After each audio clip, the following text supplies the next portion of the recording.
तो और नमस्कार। एक बार फिर से आपका स्वागत है आपके अपने इस यूट्यूब चैनल पीके टॉक पे। दोस्तों, जैसा कि हम लोग का पॉलिटी का सीरीज चल रहा है, ठीक ना, तो इसको हम प्रोसीड कर रहे हैं, आगे बढ़ा रहे हैं।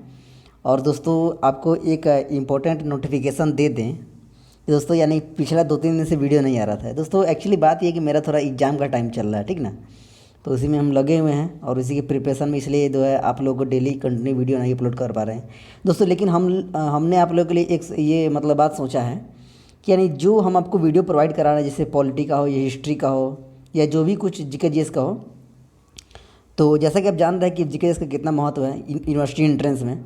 तो हम जो ये लेक्चर दे रहे हैं, ठीक ना, तो इसको यानी कि हम कर दिए लूसेंट बेसिस पे, यानी जो पूछेगा आपको वही पढ़ना है। जैसा कि आपको मालूम है कि लूसेंट बहुत ही दोस्तों ज़रूरी है आपके एंट्रेंस के लिए। तो दोस्तों लूसेंट बेसिस यानी कि एकदम हम डिटो लूसेंट से ही पढ़ेंगे दोस्तों, ठीक ना। इससे जो जो इंपॉर्टेंट क्वेश्चन निकल पा रहे हैं, चाहे वो पॉलिटी हो, ज्योग्राफी, इसके बाद पढ़ेंगे इकोनॉमिक्स पढ़ेंगे, जो जो यहाँ से क्वेश्चन निकल रहे हैं उसी को पढ़ेंगे, जो कि एंट्रेंस के लिए बहुत ही ज़रूरी है। और यह बुक जैसा कि आप लोगों को मालूम है एंट्रेंस जो है रामबाण है। तो चलिए दोस्तों, यानी हम शुरू करते हैं संघीय संसद, यानी कि दोस्तों जैसा कि पॉलिटी का जो पिछला लेक्चर था, जिसमें हमने वन लाइनर क्वेश्चंस को हमने यानी कवर किया था, उसमें हमने पढ़ा था संसद, ठीक ना। अब उसके बाद जो हम लोग का चैप्टर है वो है लोकसभा और राज्यसभा। तो चलिए हम लोग लोकसभा और राज्यसभा को आज कवर करेंगे। और दोस्तों यानी कि पता है इसमें, यानी जैसे ये 2-3 पेज का है, ठीक ना, तो हम इसमें एकदम इंपॉर्टेंट फैक्ट बताएंगे जो आपके एग्जाम्स में आ सकते हैं। तो आप वॉइस को एकदम कंसंट्रेट होकर सुनिएगा और आप नोट्स भी बना सकते हैं जो हम यहाँ बोल रहे हैं, ठीक ना। तो चलिए, और हम आपको एकदम पिछली बार की तरह और हर बार की तरह जो हमारा ये रहा है कि एकदम डीप डिस्कशन देंगे और एकदम यानी जो अच्छी तरह से समझाने का प्रयास करेंगे, ठीक ना। तो चलिए शुरू करते हैं। देखिए दोस्तों, संघीय संसद, ये जो दोस्तों आपको लूसेंट का ये है, एकदम लूसेंट का आप एकदम ओरिजिनल आप जाकर देख सकते हैं यदि आपके पास बुक उपलब्ध हो तो। सबसे बता दें, संसद, संसद के कितने अंग हैं? संसद के 3 अंग हैं। देखिए, संसद के 3 अंग कौन कौन है? लोकसभा है, राज्यसभा है और एक राष्ट्रपति है। राष्ट्रपति भी दोस्तों इस संसद के अंग में आता है, ठीक ना। भले यहाँ पूछेगा कि संसद के कितने सदन है, तब वहाँ पर 2 सदन है, एक राज्यसभा एक लोकसभा, ठीक ना। लेकिन कितने अंग है? तो 3 अंग है, क्योंकि राष्ट्रपति जब तक हस्ताक्षर नहीं करेगा तब तक कोई बिल जो है आपको वो नियम नहीं बनेगा, ठीक ना। तब समझ ही रहे हैं। तो हम एकदम आसान से आसान भाषा में समझाने का प्रयास करेंगे, ठीक ना। चलिए यहाँ पे देखिए, भारत की संसद राष्ट्रपति, राज्यसभा तथा लोकसभा से मिलकर बनी होती है, जैसा कि मैंने आपको बताया, ठीक ना। अब देखिए दोस्तों, पहले हम पढ़ेंगे राज्यसभा, उसके बाद पढ़ेंगे लोकसभा। दोस्तों मैंने बताया पिछले वीडियो में, दोस्तों पिछले वीडियो में संसद के बारे में एकदम डिटेल बताया है। यदि आप नहीं देखा तो आप जाकर देख लीजिए, तब आपको समझ में अच्छा से आएगा, ठीक ना। देखिए, राज्यसभा होता है, एक लोकसभा होता है। राज्यसभा को क्या कहा जाता है? उच्च सदन, जबकि लोकसभा को कहा जाता है निम्न सदन, ठीक ना। अब देखिए दोस्तों, लोकसभा को कहा जाता है प्रतिनिधियों का संसद या प्रतिनिधियों का सदन। क्यों? क्योंकि यहाँ पर प्रतिनिधि पहुँचते हैं, जो हम लोग एमपी चुनते हैं, मेंबर ऑफ पार्लियामेंट, वो कहाँ जाकर बैठते हैं?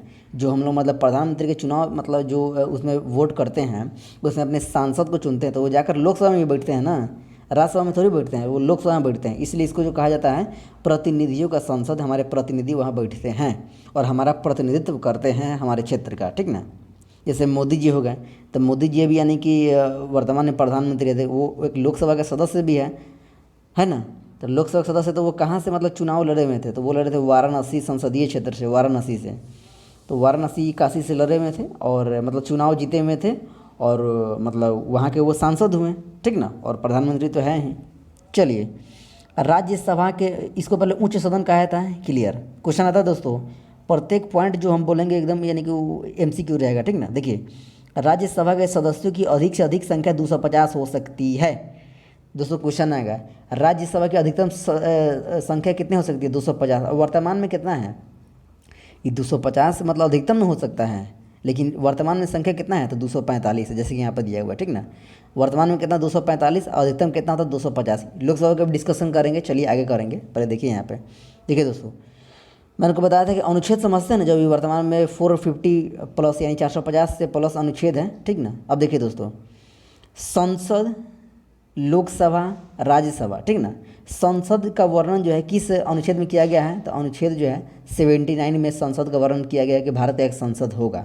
उसके बाद दोस्तों, ऊंचा कौन है नीचा कौन है? तो ऊंचा है आपको राज्यसभा, तो राज्यसभा का किया गया है 80, 81 में किया गया है लोकसभा का। बात समझ रहे हैं? पहले आइए संसद, उसके बाद राज्यसभा, उसके बाद लोकसभा। तो संसद का किस अनुच्छेद में वर्णन किया गया है? 79 में।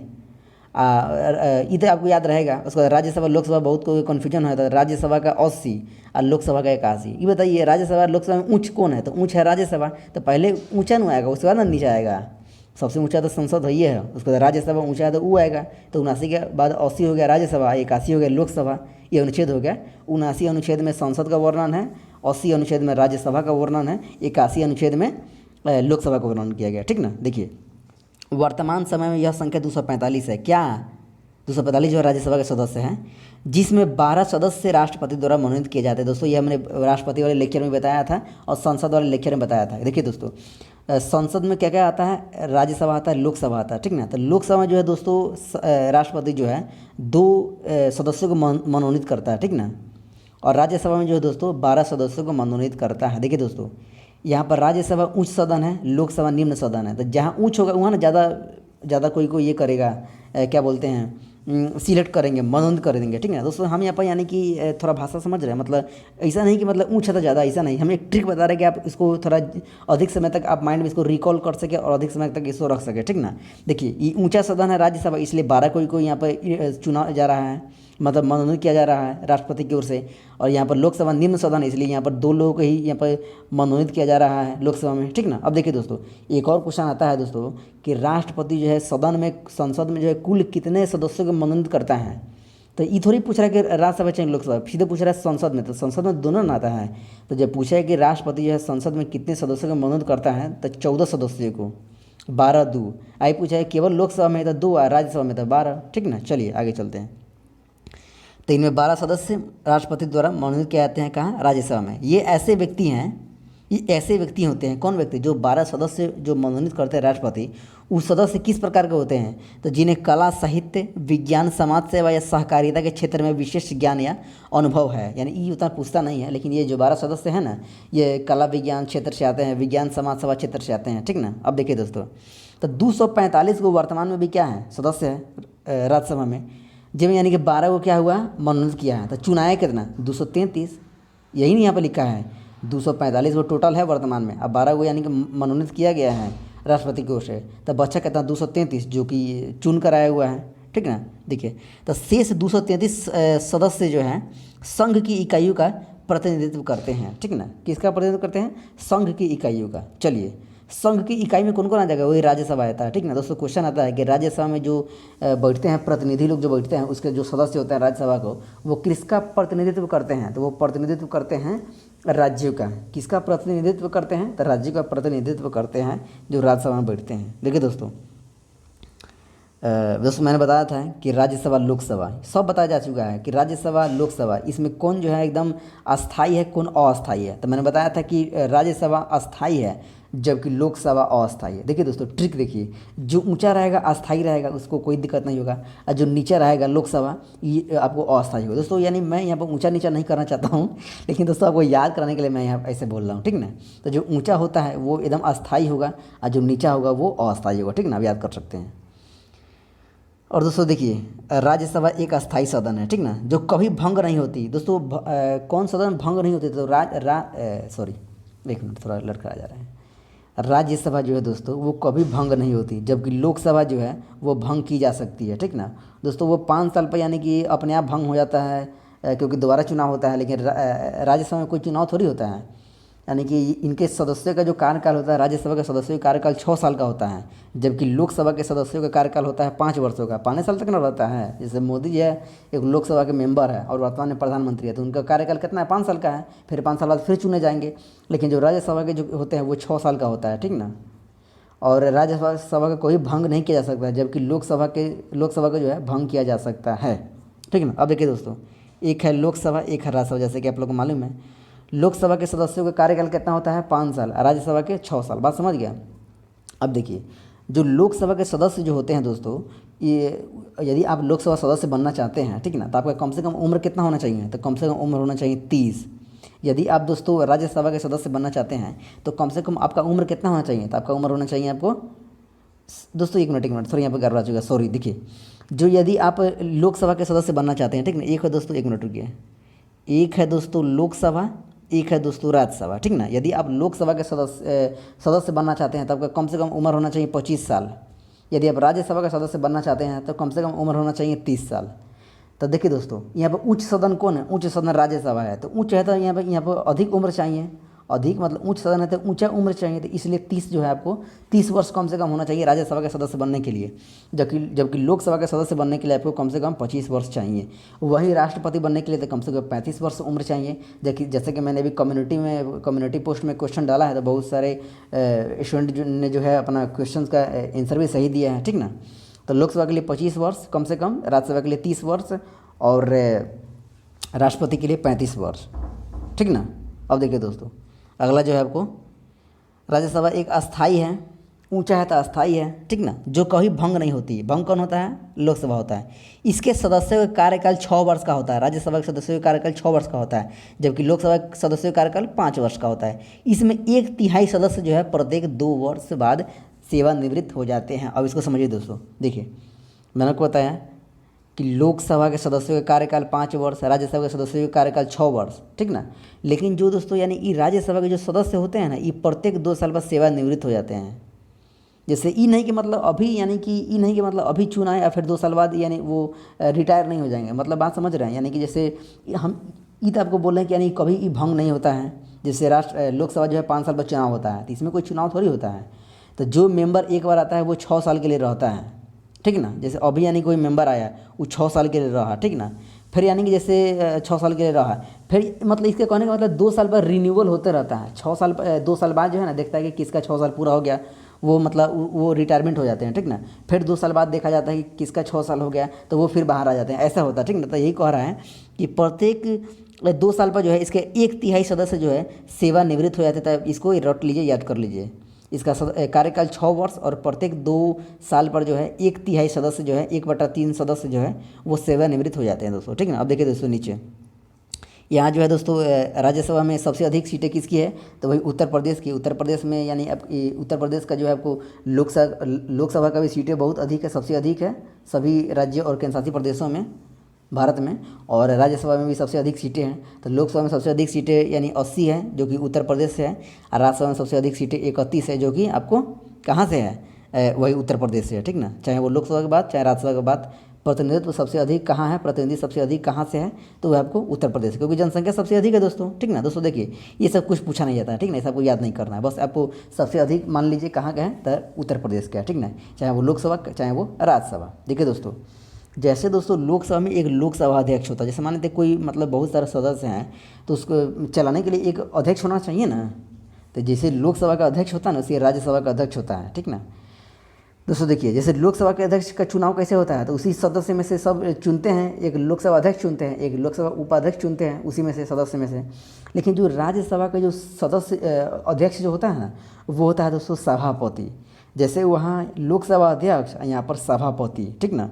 तो जो सभापति पता है कौन होता है? सभापति के चुनाव नहीं होता दोस्तों। जैसे यानी मान लेते हैं लोकसभा में लोकसभा अध्यक्ष का चुनाव होता है ना, सभी सदस्य मिलकर करते हैं। वैसे राज्यसभा में सभापति का चुनाव नहीं होता है, बल्कि जो उपराष्ट्रपति होते हैं, भारत के जो दोस्तों उपराष्ट्रपति वर्तमान में कौन है? वेंकैया नायडू है, ठीक ना। तो यही जो है दोस्तों राज्यसभा के सभापति होते हैं, ये कोई चुने नहीं जाते हैं। लेकिन दोस्तों वही हम उपसभापति की बात की जाए तो उपसभापति पता है कौन होते हैं? तो ये आपको सदस्यों द्वारा चुने जाते हैं। दोस्तों आपको यहाँ पर ध्यान रखना है, क्वेश्चन बहुत बार पूछा गया है। जैसे क्वेश्चन पूछा गया वर्तमान में राज्यसभा के सभापति कौन है, तो बताइए आप, क्वेश्चन बताइए। क्वेश्चन है दोस्तों, हम आपसे पूछ रहे हैं कि वर्तमान में राज्यसभा के सभापति कौन है। तो सभापति कौन होते हैं? तो वो उपराष्ट्रपति होते हैं। तो उपराष्ट्रपति कौन है? तो वेंकैया नायडू।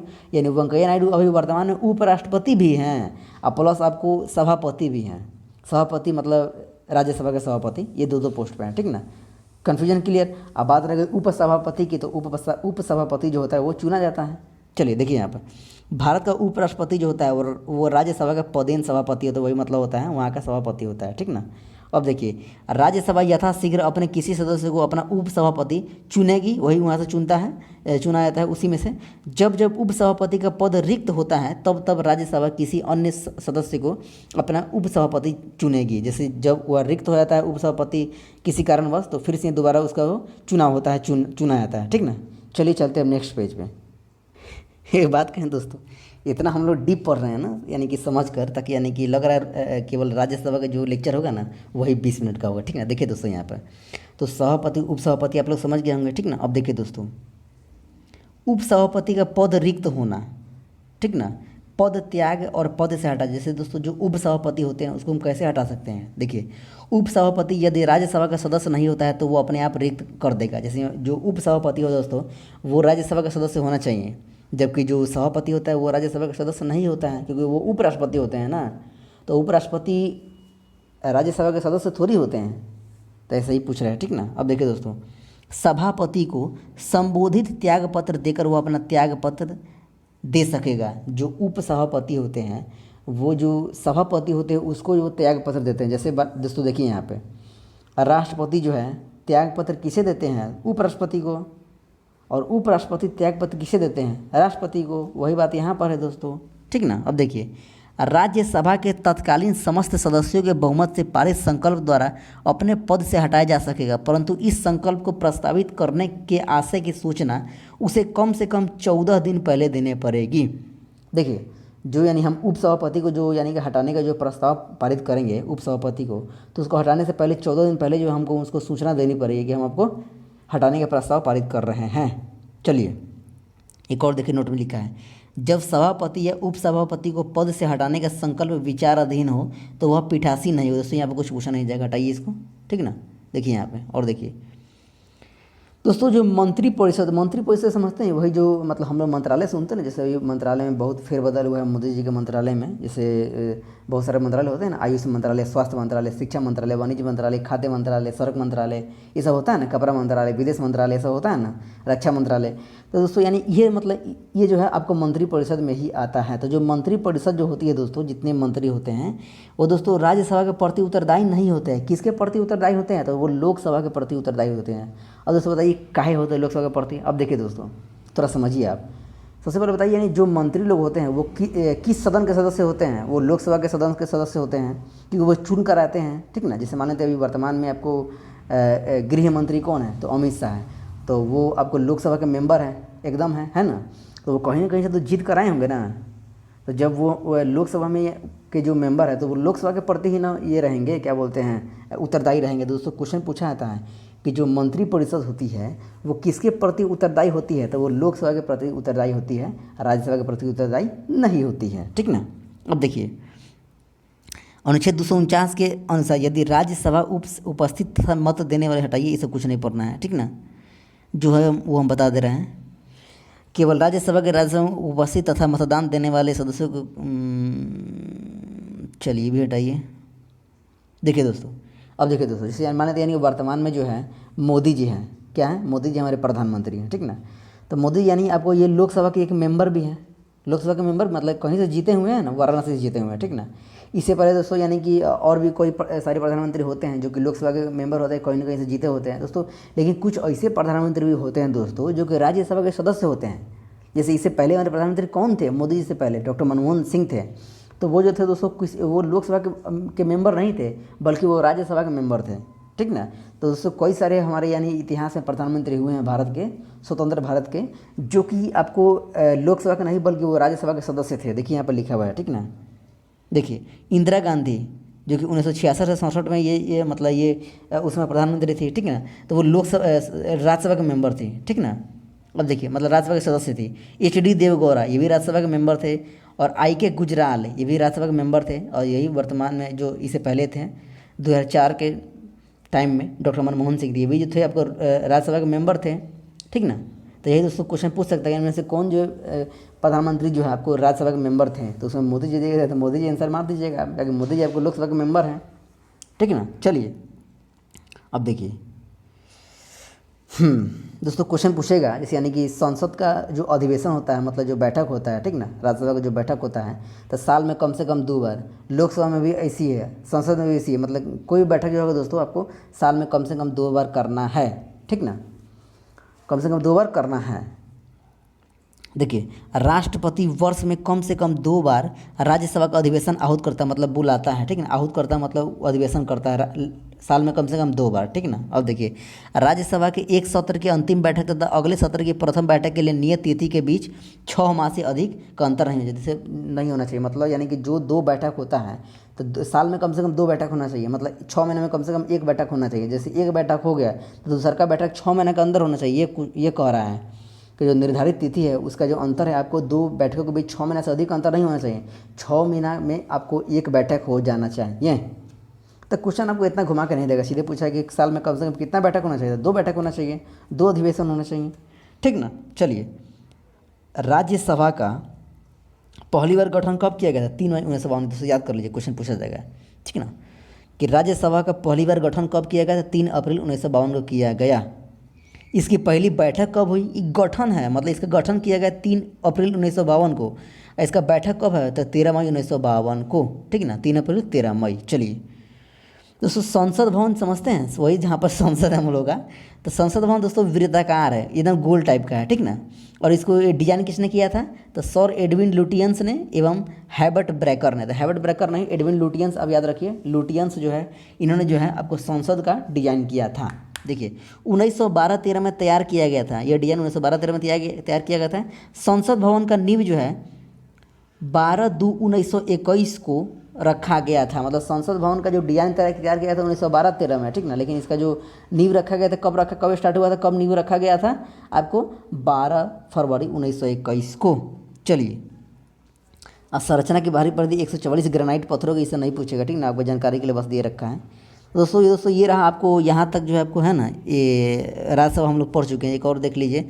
देखिए दोस्तों, जैसे यानी कि हमने आपको बताया कि राज्यसभा जो है ये किसका प्रतिनिधित्व करता है? तो राज्य का प्रतिनिधित्व करता है, ठीक ना। लेकिन और कुछ केंद्र शासित प्रदेशों का भी प्रतिनिधित्व करता है, लेकिन कुछ ऐसे केंद्र शासित प्रदेश हैं जिनका ये प्रतिनिधित्व नहीं करता है। उनमें से कौन कौन है? तो अंडमान निकोबार है, चंडीगढ़ है, दादर व नगर हवेली है, दमन व दीव है, लक्षद्वीप है, ठीक है दोस्तों, ये सब है। दोस्तों पहले आप एक क्वेश्चन बताइए, वर्तमान में भारत में कितने राज्य हैं और कितने केंद्र शासित प्रदेश हैं? दोस्तों बहुत, यानी कि हमको लगता है बहुत कोई जो है इसका सही आंसर नहीं दे पाएंगे, जो कि यानी फेरबदल हुआ है, जम्मू कश्मीर ये सब बना है, और केंद्र शासित प्रदेश का भी विलय हुआ है, केंद्र शासित प्रदेश का भी विलय हुआ है, तो आप समझ सकते हैं, ठीक ना।